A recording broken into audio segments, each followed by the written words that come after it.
अस्सलाम वालेकुम, कैसे हैं आप सब। उम्मीद करती हूँ आप सब ठीक ठाक होंगे। Welcome to my YouTube channel, welcome to another vlog. तो यहाँ पे जी मूसा और आयरा की प्रेम और गाड़ी ठीक होके आई थी, तो वो गाड़ी से निकाल रहे थे।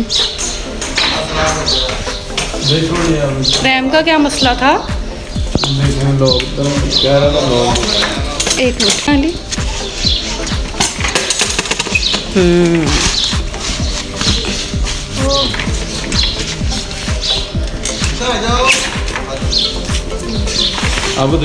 अब सही है, अब नहीं पीछे जा रही। टोकरी नीचे लग रही है। हाँ वो तो लगती है।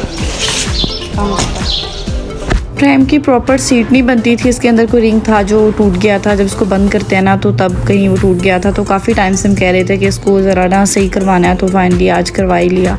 और मूसा की गाड़ी जो है, इसके टायर टूट गए थे। इतनी ज़ोर ज़ोर से मारता है ना कि उस तबाही ला देता है गाड़ी की, और ख़राब हो जाए फिर भी ये रोता है कि मेरी चीज़ जो है वो टूट गई है। क्योंकि सारा दिन यही चीज़ें चलाता है, कभी साइकिल, कभी ये, और कभी गाड़ी, कभी कुछ, बस जो दिला करता है वही चलाता है। मौसम भी काफ़ी अच्छा था, बादल वगैरह आए हुए थे, और लास्ट नाइट जो है बारिश भी हुई थी। वैसे शुक्र है कि अभी तक मौसम बहुत अच्छा है। अप्रैल का लास्ट है, लेकिन फिर भी अभी तक एसी नहीं चले, और बेहतरीन मौसम है। पंखे में ही ना बेहतरीन गुजारा हो जाता है। वरना लास्ट ईयर मुझे याद है रमज़ान में इसी चलना शुरू हो गए थे, और गर्मियों में तो वैसे ही आपकी मत मारी जाती है। जो मर्ज़ी इंसान कर ले, इतने मर्ज़ी अच्छे कपड़े पहन ले, मेकअप कर लो, बहुत ही बुरा हाल हो जाता है। और मुझे तो गर्मियाँ बिल्कुल भी नहीं पसंद। और यहाँ पे जी मैंने मूसा के कपड़े वगैरह प्रेस करके उसको रेडी कर दिया था। आज हम लोगों ने जाना था अली की खाला की तरफ, तो बस ये उसके बाद मैं खुद रेडी होने लगी थी। बच्चों को तो मैंने दोनों को रेडी कर दिया था। रेडी शेडी होने के बाद मूसा अपना खेलने लग गया, और आयरा सो गई थी। तो मैंने कहा जल्दी से अब मैं खुद रेडी हो जाती हूँ। तो ये थी मेरी आज की ड्रेस जो मैं पहनने वाली थी। इसको भी मैंने खुद स्टिच करवाया था। बहुत ही प्यारा ड्रेस है, कैमरिक लॉन का है, और इस तरह से मैंने इसकी स्टिचिंग करवाई थी, वो भी मैं आपको सारी इस वीडियो में दिखाती हूँ। इस तरह से इसके दामन का डिज़ाइन बनाया था, और ये इसके बाजू थे। बाजू कुछ इस तरह से रखवाए थे, और अंदर मैंने स्किन और गोल्डन कलर की लेस लगवाई थी। और ये गला तो साथ इसी तरह मिला था, बस इसको एप्लिक करवाया था। और 3 फैंसी बटन मैंने यहाँ पे लगवा लिए थे। इसके दामन पे भी इस तरह से स्किन और गोल्डन कलर की लेस लगाई थी, और नीचे जो है इसका वो पैच था वो लगवाया, और कटाऊँ बनाए थे नीचे, और फैंसी मैंने टसल्स लेके दिए थे, उसको लगा दिया। 7 मेरे ख्याल दामन पे लगे थे, और 3-3 4 बाजू पे लगाए हुए थे। और इसके दोनों चाक पे वाइट कलर के छोटे छोटे से पर्ल्स लेके तो उसको हाथ की मदद से ही लगाया हुआ है। और इसके साथ ये मैं हील्स पहनने वाली थी। कोई भी ड्रेस स्टिच करना हो ना तो इतना दिमाग लड़ाना पड़ता है, कुछ डिज़ाइन निकालने पड़ते हैं, कुछ खुद से सोचना पड़ता है, और फिर समझाना पड़ता है। और जब सेम आपकी ड्रेस वैसी ही बन जाए ना जैसे आप चाहते थे, तो फिर बड़ी खुशी होती है। और मेरी भी ड्रेस सेम वैसे स्टिच हुई थी जैसा मैंने सोचा था। कई बार तो इंसान अच्छा भला अपना डिज़ाइन समझा के आता है, किस तरह से मेरे ड्रेस पे डिज़ाइनिंग कर दीजिएगा, ये कर दीजिएगा, और बाद में फ़ोन आ जाता है कि आपका इस कपड़े में डिज़ाइन नहीं बन सकता, या इस कपड़ा थोड़ा है, या कोई और मसला है, तो फिर आप कोई और डिज़ाइन इस पर बना लें। तो ये भी बड़ी चीज़ होती है, फिर दिमाग अपना लड़ाओ और फिर कोई और डिज़ाइन बताओ। हम सब रेडी शेडी होके घर से निकलने ही वाले थे, तो मुझे याद आया कि आज हमने कोई पिक्चर नहीं बनाई। तो बस फिर हम सब फैमिली ने फ़ोटो वगैरह ली, और उसके बाद बच्चों की भी मैंने वीडियो पिक्चर वगैरह बनाई, क्योंकि वो फिर इसकी नानों और खालों को बड़ा होता है कि आज ये कैसे रेडी हुए हैं, हमें पिक्चर नहीं भेजी। तो मूसा तो बनवाते ही नहीं है, उसकी तो मैं बड़ी मुश्किल से बनाती हूँ। आयरा ज़रा तसल्ली से बना लेती है, तो मैं आयरा की ना फिर अच्छी सी पिक्चर वगैरह बना के उनको भेज देती हूँ।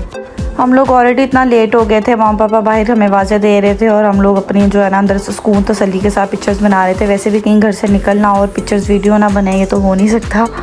मर्दों को तो तैयार होते वैसे कोई टाइम नहीं लगता, बस कपड़े शपड़े पहने और जी बाल शाल बनाए वो रेडी हो जाते हैं। टाइम तो हम औरतों को लगता है, और अक्सर ऐसा होता है कि हम लेडीज़ रेडी हो रही होती हैं, और मर्द जो है ना वेट करते करते सो भी जाते हैं, और फिर ऐसे ही उठ के वो चले जाते हैं, उनको कोई फ़र्क नहीं पड़ता। लेकिन औरतों के तो एंड टाइम तक कुछ ना कुछ रह जाता है।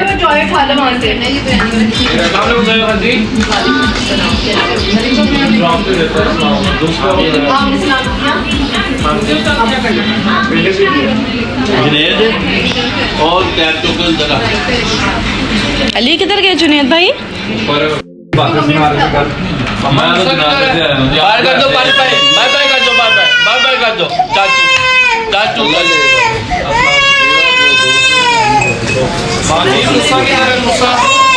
मूसा ऊपर है, उसको भी बुलाना। माशाल्लाह से 5-5 बच्चे इकट्ठे हुए थे। एक बच्चा चुप करता था तो दूसरे बच्चे का कोई ना कोई मसला शुरू हो जाता था, और बच्चे इकट्ठे मिलके बहुत तंग करते हैं, और फिर शामत जो है ना वो माऊँ की आती है। वैसे बच्चे टॉय से खेलें या ना खेलें, लेकिन जब एक दूसरे के हाथ में कोई ना कोई चीज़ देखते हैं ना तो फिर उनको वही चीज़ चाहिए होती है, और फिर बहुत ज़्यादा तंग करते हैं। और यहाँ वेजिटेबल पे सारा खाना शाना भी लग गया था। चिकन बिरयानी थी, आलू गोश्त का सालन था और उसके साथ चिकन का सालन था और स्पेक्टीज़ थी और बहुत ही मज़े का ठंडा ठंडा रशियन सैलेड था और इसके साथ चिकन स्टिक बोटी थी। सब कुछ बहुत मज़े का था और जब इतने खलूस और प्यार के साथ बनाया जाए तो सब कुछ अच्छा ही बनता है। पूरा दिन लगता है खाना बनाने में और खाने में सिर्फ 10-15 मिनट लगते हैं।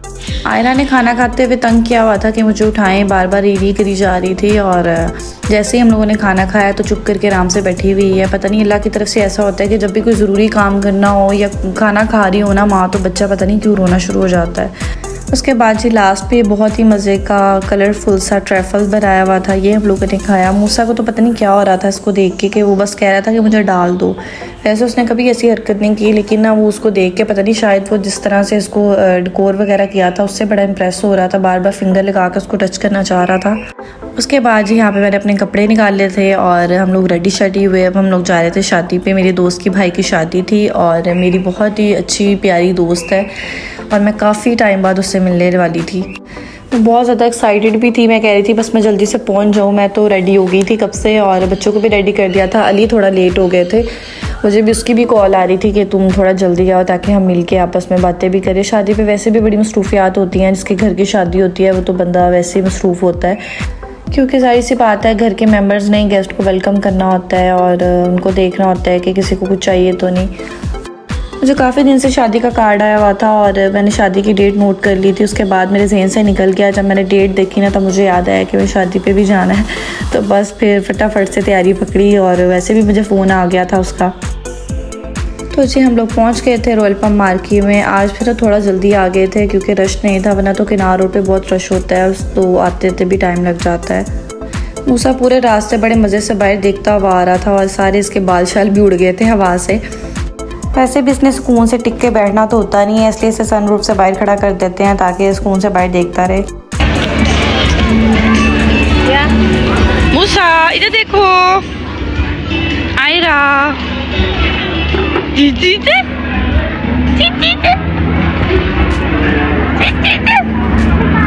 मूसा इधर देखो, मूसा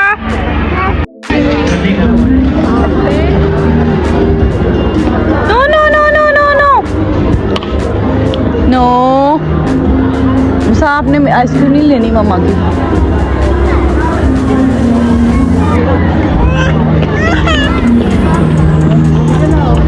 खाना शाना खा लिया था और मैं बस आराम से बच्चों को लेके बैठी हुई थी। आज मूसा ने इतना ज़्यादा तंग किया, ये 1 मिनट नहीं मेरे पास बैठा, ये बार बार स्टेज पे जा रहा था। ब्राइड और ग्रूम की इंटरेस्ट हुई है तब भी ये उनके आगे पीछे था। वो बार बार इसको मुझे पकड़ाते थे और फिर उधर भाग जाता था। कभी ये किसी के पास खड़ा होता था, मैं फिर इसको लेकर आती थी। आज तो इसने बहुत ही ज़्यादा मुझे तंग किया, पता नहीं से क्या हो रहा था कि टिक के बैठ ही नहीं रहा था। और मैं उधर बैठी यही सोची जा रही थी कि काश मैं इसे घर ही छोड़ आती, साथ ना ही लाती। मुझे पता नहीं था कि इसने मुझे इतना ज़्यादा तंग करना है आज। 5 से 10 मिनट के लिए मैं सुकून से बैठी अपनी फ्रेंड से बातें वगैरह कर रही थी और एकदम से ना मुझे मूसा का ख्याल है कि मूसा नहीं है। मैंने जब भी देखती थी ना पीछे स्टेज पे ही खड़ा होता था, तो मूसा वहाँ पे था ही नहीं। अली बाहर थे तो मैं समझी शायद मूसा अली ना मूसा को अपने साथ लेके आए हैं। तो मैंने अली को कॉल की कि मूसा किधर है, तो अली कहते हैं मुझे नहीं पता। मैं समझी शायद वो मजाक कर रहे हैं, लेकिन मूसा जो है ना अली के पास भी नहीं था और मुझे मार्केट में भी नहीं नज़र आ रहा था। तो मैं इतनी ज़्यादा परेशान हो गई कि मूसा किधर चला गया। मेरी फ्रेंड और हम लोग जो है ना हर तरफ इसको देख लिया, हमें कहीं भी नहीं नज़र आया। बस उस टाइम पे तो मुझे ऐसा लग रहा था जैसे अभी मेरा दिल बंद हो जाना है। और मूसा अकेला तो बाहर जा नहीं सकता था क्योंकि सिक्योरिटी भी होती है, कैमरा भी वहाँ पे लगे होते हैं। अकेले बच्चे को तो कभी भी वो बाहर नहीं जाने देते। मुझे बस यही डर था कि मूसा किसी के साथ ना चला गया हो, किसी की फिंगर पकड़ के। अक्सर हम लोग देखते हैं खुदा ना खास्ता कि बच्चे जो हैं वो ले जाते हैं लोग। तो बस मेरे दिमाग में सिर्फ यही वाली बातें आ रही थी, मैं बिल्कुल भी पॉजिटिव नहीं सोच रही थी कि वो यही होगा। उसके बाद अली आया, अली ने इसको आके इधर उधर देखा और ये जेंट्स वाली साइड पे टेबल के नीचे बैठ के अकेला खेल रहा था और फिर कहीं जाके सुकून हुआ है। अच्छी भली शादी चली थी, लेकिन लास्ट मोमेंट पे मूसा ने इतना बुरा हाल कर दिया ना कि मुझे कुछ समझ नहीं आ रही थी। बच्चों को ज़रा भी इग्नोर नहीं करना चाहिए। आगे तो सिर्फ मैंने सुना है, लेकिन जब खुद पे गुजरी ना तो मुझे एहसास हुआ है कि वाकई कुछ समझ नहीं आता। आयरा भाई को क्यों मार रही हो? मूसा आयरा क्या कर रही है? मूसा मूसा आयरा छोड़ दो, आयरा छोड़ दो, छोड़ दो, छोड़ दो, छोड़ दो। ओह वैसे तो हम लोगों ने बहुत इन्जॉय किया, बहुत मज़ा आया, लेकिन बस एंड टाइम पे कुछ ऐसी सिचुएशन हो गई थी। अल्लाह ताला सबको अपने हिफ्ज़-ओ-मान में रखे, आमीन सुम्मा आमीन। आई होप आपको आज का व्लॉग अच्छा लगा होगा, अपनी दुआ में याद रखिएगा। मिलते हैं नेक्स्ट व्लॉग में, तब तक के लिए अल्लाह हाफिज़।